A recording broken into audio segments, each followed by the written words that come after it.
राजा को उतारा, तो कितने आश्वस्त है उनको लेकर? सर ऐसा लगता है जैसे कांग्रेस ने बिल्कुल सरेंडर कर दिया हो। अब आपका उत्तर आपने दे दिया, मैं क्या बोलूं? पत्रकार ही उत्तर दे देते हैं जी। देखिए, पत्रकार का उत्तर पत्रकार दे रहे हैं, इससे आगे तो मुझे कुछ बोलना सर, नहीं है। आपका क्या कहना है? नहीं, जो आपका कहना वही मेरा कहना है, और क्या बोलो? हाँ जी, शराब घोटाले को लेकर आरोप लगाए हैं आज आम आदमी पार्टी ने कि 95 से 19 करोड़ रुपए का शराब घोटाला हुआ है। शराब घोटाला जो जिसने किया है वो जेल में बैठा है, ठीक है ना। और मुख्य सूत्रधार शराब घोटाले का अब तो कोर्ट ने भी कह दिया है कि शराब घोटाले का मुख्य सूत्रधार जो है केजरीवाल है। इसलिए केजरीवाल हरियाणा के नायब सिंह सैनी ने कहा था कि अगर दुष्यंत के खिलाफ कोई शिकायत आती है तो हम जरूर जांच शिकायत कोई करेंगे। आएगी, किसी के खिलाफ भी आए, हाँ, तो चाहे मेरे खिलाफ आए चाहे किसी और के खिलाफ आए, हम कभी भी जांच कराने में कभी हिचकते नहीं है। दूध का दूध पानी का पानी होता है। इसलिए उन्होंने ही कहा, उन्हीं के साहबजादे ने कहा कि ऐसा ऐसा घोटाला हुआ, हमने कहा शिकायत लिख के देंगे, जिसके भी खिलाफ आएगी उसके खिलाफ जांच होगी।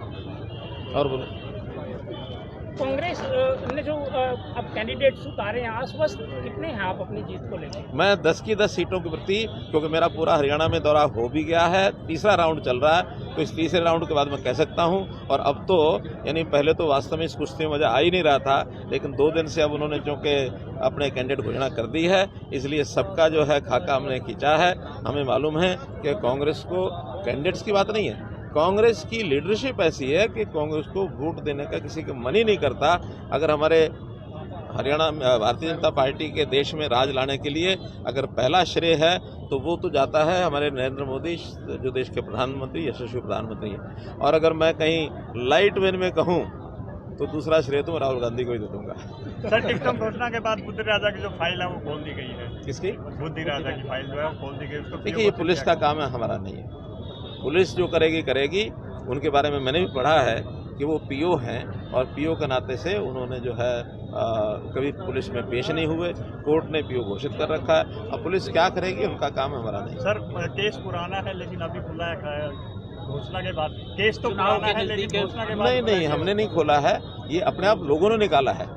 अगर कहीं निकल के आया है तो मुझे भी 2 दिन पहले ही पता लगा है कि ऐसा कोई केस है। ये केस भले ही पुराना हो, लेकिन एक कहावत है कि कोई आदमी चला गया किसी के पास, यानी ऑफिसर के पास, कि मैंने करेक्टर सर्टिफिकेट बनवाना है, तो उस ऑफिसर ने पूछ लिया कि कभी चुनाव लड़े हो कि नहीं। चुनाव तो नहीं लड़ा।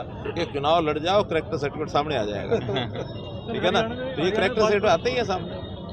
हरियाणा में सर भाजपा की सीट, हरियाणा में भाजपा की सीट कितने की आने की संभावना है? अरे मैंने बता दिया ना कि 10 की 10 सीटें लोकसभा की, और एक जो विधानसभा हमारे मुख्यमंत्री हैं, करनाल विधानसभा से चुनाव लड़ रहे हैं, वो भी। तो हरियाणा में 11 कमल ये 4 जून को खिलने वाले हैं। आप लोग सब तैयार रहिए, हम आप इकट्ठे बैठेंगे, फिर गपशप करेंगे।